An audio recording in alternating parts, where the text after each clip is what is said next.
You're listening to The Intellectual Investor, episode number 150, War in Ukraine, Part 3, The Future of Russia, written by Vitaly Katsenelson and read by Elliot. To read this article online or to listen to more episodes, visit investor.fm. To learn more about Vitaly's investing firm, IMA, go to imausa.com. War in Ukraine, Part 3, The Future of Russia. Quote, Putin cannot bring the Soviet Union back together, but he can bring back breadlines. End quote. Ian Bremmer. Sanctions will likely have a very significant impact on the Russian economy. Unlike previous 2014 sanctions, which were toothless and slow to have an impact, these went straight for the jugular of the Russian financial system, possibly crippling it overnight. The Russian central bank had to raise rates about 20%, banks stopped giving out loans, and the ruble collapsed. The Russian economy is likely going to be engulfed in inflation, the magnitude of which it has not seen since the early 1990s. Russia has been cut off from the West overnight. Russia has turned into a toxic pollutant on corporate ESG checklists. Even Coca-Cola is leaving Russia. The thinking in the West is that the Russian people will revolt against their dictatorial ruler, and this will bring an end to the war. In addition, the sanctions should, in theory, deprive Russia of the economic oxygen it needs for Putin to be able to strengthen the Russian military and put an excruciatingly high price tag on future wars. Will sanctions bring an end to Putin? Sanctions have a checkered history. They didn't get rid of Castro in Cuba or the Kims in North Korea.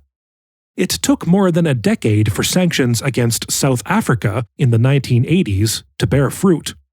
Sanctions in the past have been an effective stick that was turned into a carrot when both sides came to the negotiating table.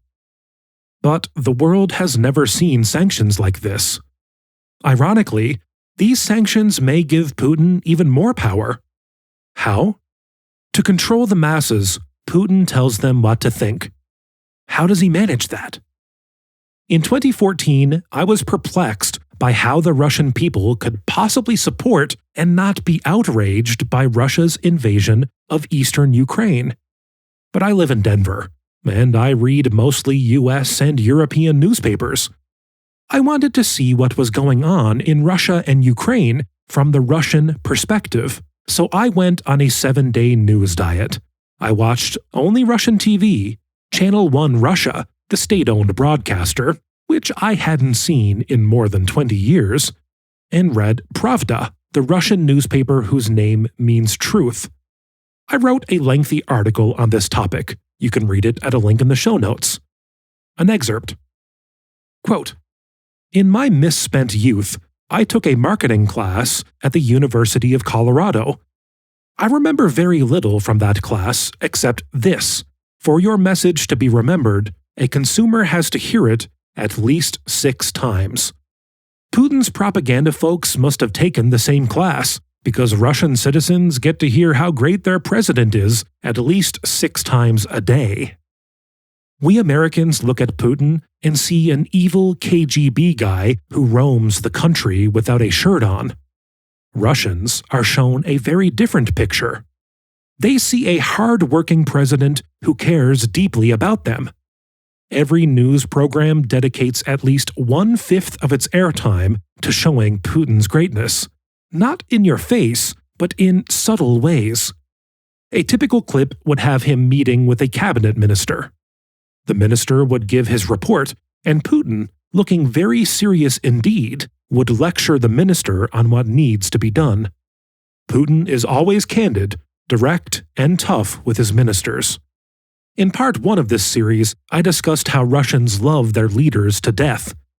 Russian TV is an unending infomercial for Putin. Russians get a huge helping of Putin love for breakfast, lunch, and dinner. I've listened to a few of Putin's speeches, and I have to admit that his oratory skills are excellent, of JFK or Reagan caliber. He doesn't give a speech, he talks. His language is accessible and full of zingers. He is very calm and logical. I've heard that isolation during the pandemic had an impact on him, and he lost some of his eloquence over the last few years. I have to confess, it is hard not to develop a lot of self-doubt about your previously held views when you watch Russian TV for a week. But then you have to remind yourself that Putin's Russia doesn't have a free press. The free press that briefly existed after the Soviet Union collapsed is gone. Putin killed it. The government controls most TV channels, radio, and newspapers. What Russians see on TV, read in print, and listen to on the radio is direct propaganda from the Kremlin. Before I go further, let's visit the definition of propaganda with the help of the Oxford English Dictionary. The systematic dissemination of information, especially in a biased or misleading way, in order to promote a political cause or point of view. I always thought of the internet as an unstoppable democratic force that would always let the truth slip out through the cracks in even the most determined wall of propaganda. I was wrong.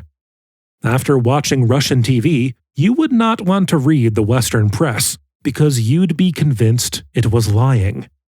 More important, Russian TV is so potent that you would not even want to watch anything else because you would be convinced that you were in possession of indisputable facts. Russia's propaganda works by forcing your right brain, the emotional one, to overpower your left brain, the logical one, while clogging all your logical filters. End quote.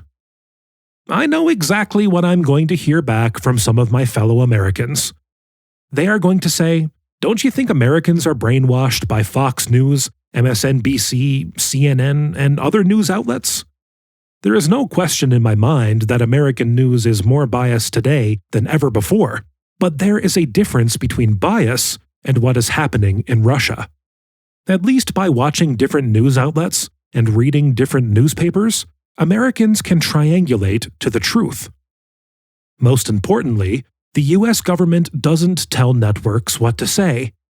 The editor of the Washington Post doesn't have to worry about a trumped-up charge if he writes a scathing article about Biden. In Russia, there is only one media voice, and that is the voice of the government. All other voices were silenced by the government. The government has zero accountability. Think of Watergate, Irangate, and other Gates scandals. They could never happen in today's Russia. I never appreciated the free press as much as I do now. The free press shines a light on government actions. It provides a much-needed feedback loop between government and the public. Over the last few days, things have gotten tremendously worse on this front. Russia passed a new law. If you call this war on Ukraine a war, not a special operation, or publish any views that contradict stories put out by the Ministry of Defense, i.e., create fake news, you can get up to 15 years in prison. Providing assistance to foreign organizations that oppose the war, special operation, with Ukraine will be considered treason, which may result in up to 20 years in prison. Needless to say, most independent local and foreign news organizations immediately closed their doors. Since the invasion, Facebook, Twitter, and other social media have also been blocked in Russia. In other words, Russia turned into China overnight. Today, cognitive dissonance between reality and what the government says rose to a comical level.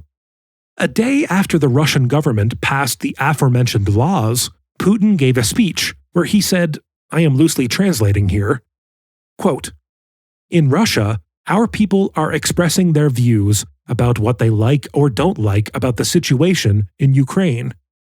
But there, in Ukraine, those who express the same opinions as the liberal part of our citizenry are grabbed from the street and shot. They are just simply shooting them. In Russia, our liberals are protesting. In Ukraine, they just kill them without due process." End quote. Remember, this speech was given just a day after he passed a law that you can get up to 15 years in prison for calling a war a war. Here is another example of how official Russian news has little resemblance to reality.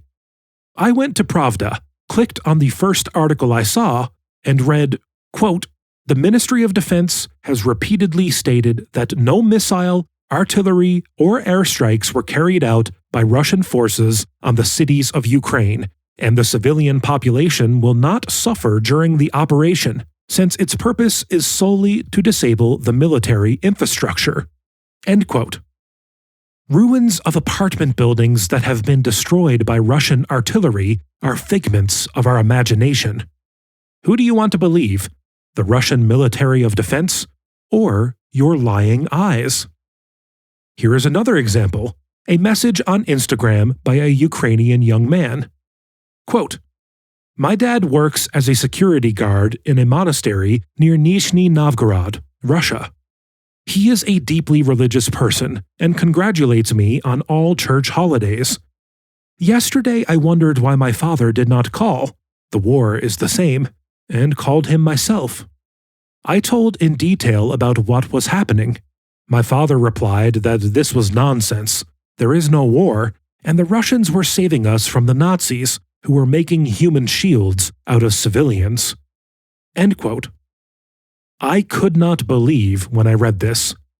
I wanted to see if it was true on my own. I was already in a WhatsApp group with my classmates with whom I went to middle school in Russia. This is what they told me. Russia was forced into this war. It is getting rid of neo-Nazis in Ukraine. The Russian army is liberating Donbas and Lugansk from Ukrainian genocide. Their admiration for Putin was at a new high. The stories I read that Putin's popularity is hitting new heights seems to be true. At the end of the conversation, I was convinced that they are brainwashed, and they were convinced that I am brainwashed. We had no common reality to stand on. None. We all agreed that we don't want people to die on either side. They were convinced that the civilians who were dying in Ukrainian cities are killed not by Russian artillery and rockets, but by neo-Nazis and banderovtsi, Ukrainian nationalists, shooting and bombing their own people. The war in Donbas and Lugansk and neo-Nazis are a very important topic that I'll have to discuss separately, hopefully in the next part. These are folks I went to school with, played in the snow with, and even had crushes on a couple of them. They are kind, good people, but Putin's TV has completely zombified them. As one of my friends said, they have Russian TV on their brains. Of course, there is another possibility, that I am zombified and am completely oblivious to that fact. People in Russia are brainwashed beyond what any Westerner can possibly imagine. They live in their own version of The Truman Show, in an alternate reality that is deeply divorced from the world outside their dome. This point is paramount. Control of the media allows Putin to completely deform and carefully craft his version of the truth. And this is why I am worried that sanctions may not be as effective as we hope. I heard from my junior high school friends a line that I've seen in other places. We are in the middle of a war. We have to finish that war. This war has further solidified Putin's position. He presents the sanctions as the West's aggression against Russia. It seems that zombified Russians have given him a blank check on the pain they are willing to endure and the lives of their kids they are willing to lose. This may change as the body count continues to climb and parents realize that their children, who today are not picking up the phone, are lying dead in the fields of Ukraine, and that sanctions from the West will continue to inflict tremendous pain on the Russian economy. This brings me to the next point. Russia's next chapter looks very dark. Not everyone is zombified in Russia. A few of my school friends reached out to me privately and expressed their disgust with the war. They did not want to voice their opinions in public. Even when we talked on WhatsApp, despite WhatsApp's claim of end-to-end encryption, they were still concerned that they might be listened to. They are not paranoid people, but people who know the ugly Russian history and who are acutely aware that the newly passed laws carry punishment for being labeled an enemy of the state or a collaborator with the enemy, yours truly, is 15 years rotting in prison. Let's zoom in for a second on Russia's dark history. Until the late 80s, Joseph Stalin was a Soviet hero who led the Soviet Union in defeating the Nazis. You could often see Stalin's portrait hanging in classrooms right next to Lenin's. My father told me that when Stalin died in 1953, the whole country cried, including him. He was 20. It was one of the saddest days of his life. After Perestroika and Glasnost in the late 1980s, we were shocked to learn that the evilness of Stalin, the father figure we admired so much, was fully on par with Hitler's. Stalin killed 20 million people, while 27 million people died in World War II. I don't claim to know the validity of the precision of either number. It is irrelevant. Both men killed millions of people. Stalin also eliminated the leadership of the Soviet army, which made Soviet losses in World War II greater. The Stalin regime was oppressive. If you were called an enemy of the people, there was no due process. You were guilty, and you were either shot or sent to a gulag, where you'd die from inhuman working conditions and hunger. In fact, a lot of magnificent Soviet infrastructure was built by slave labor, enemies of the people. Today, Putin's government is rewriting history. Stalin is back in vogue again. He is glorified as a leader who united the country, and you start seeing new statues of him popping up across Russia. In 2014, Russia passed a law that prohibits criticism of Soviet activities during World War II, and thus of Stalin. Putin wants Russia to forget their history so he can repeat it. I vividly remember my mom's terrified face in the early 80s when a guest at our dining table, or my father, said something that was not supportive of government policy. If it leaked to authorities, my parents would not have gone to the gulag, but they could have lost their jobs. I never thought I'd see fear of criticizing the government again in Russia. But it's back. This is why my friends who don't have a TV in their heads were afraid and did not want to speak up in my classmate WhatsApp group.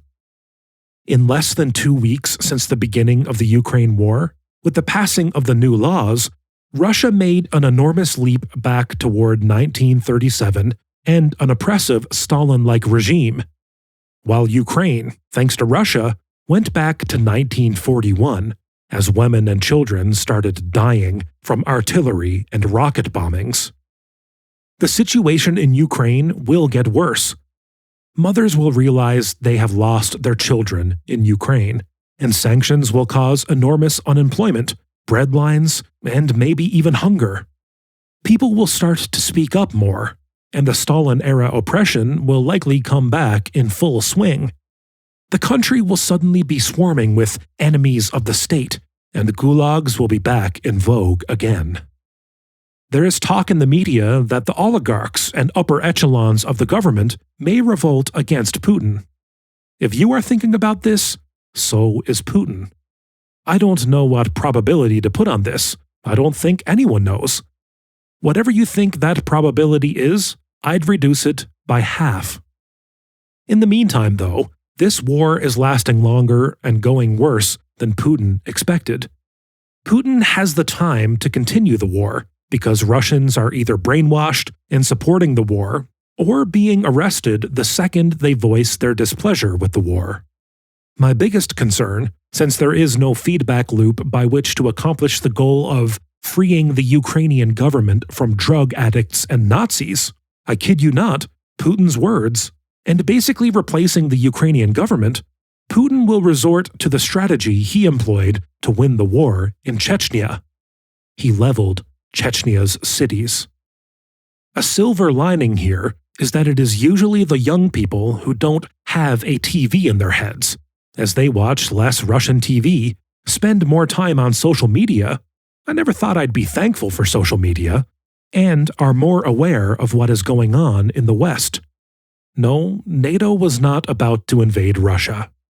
The army is full of young people, and maybe Russian soldiers will continue to surrender, or even better, become the source of dissent. Unfortunately, to my shock, this war is more popular in Russia than I ever thought it would be. Maybe by the time you read this, it will already be over, but I doubt it. Putin is under little pressure to conclude it, and, as my middle school friend said, the war has already started. We have to finish it. The thinking part of the populace, who understand what is going on and are against the war, are going out onto the streets and protesting, or are too afraid to do so.